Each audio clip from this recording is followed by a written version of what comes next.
Assalamualaikum warahmatullahi wabarakatuh. Apa kabar hari ini anak-anaknya Mi? Semoga dalam keadaan sehat walafiat ya. Jangan lupa untuk menyiapkan pembelajaran pada hari ini dan siapkan alat tulis juga buku temanya ya.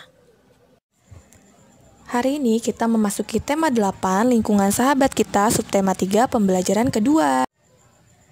Pengaruh kualitas air. Air ini apa, Miss? Air merupakan zat yang paling penting dalam kehidupan selain udara.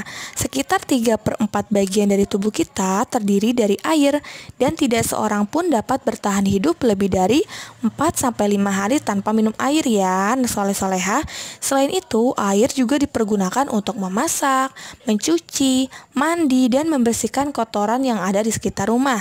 Air juga digunakan untuk keperluan industri pertanian, pemadam kebakaran, dan lain-lain.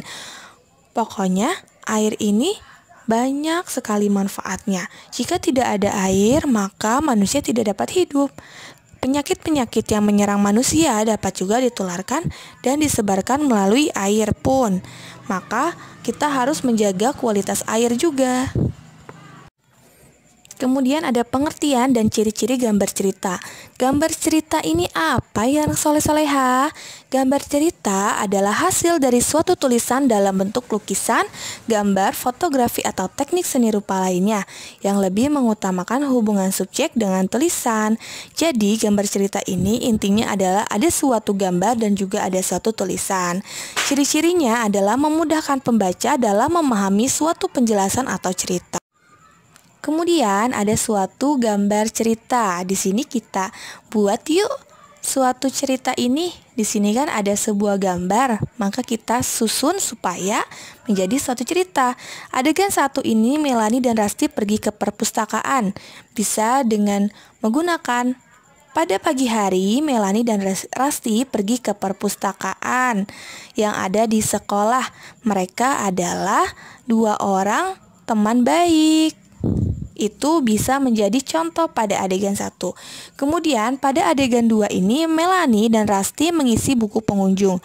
Dalam kegiatan ini, jika ingin berkunjung ke perpustakaan, maka Melanie dan Rasti ini mengisi buku pengunjung terlebih dahulu untuk dimintai data. Itu merupakan adegan kedua ceritanya. Kemudian adegan 3-nya di sini keterangannya Melanie dan Rasti memilih buku di perpustakaan. Miss contohkan adegan 3-nya ini bisa dengan kemudian ketika Melanie dan Rasti mengisi buku pengunjung, mereka langsung memilih buku di perpustakaan. Mereka memilih-milih buku yang akan mereka baca.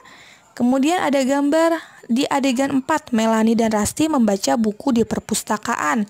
Miss contohkan adegannya, berarti setelah mereka menemukan buku yang mereka ingin baca, mereka langsung membaca buku di perpustakaan dengan seksama. Dan di perpustakaan ini tidak boleh berisik juga ya. Ini merupakan susunan atau urutan dalam suatu gambar cerita yang harus kalian ceritakan supaya menjadi sebuah cerita. Baik, untuk tugas ada di halaman 122, yaitu membuat gambar cerita dengan menyusunnya agar tercipta sebuah cerita. Ya, Miss contohkan tadi ya. Jadi di sini ada suatu gambar yang harus kalian urutkan menjadi suatu cerita. Itu saja yang Miss sampaikan, kurang lebihnya mohon maaf. Wassalamualaikum warahmatullahi wabarakatuh.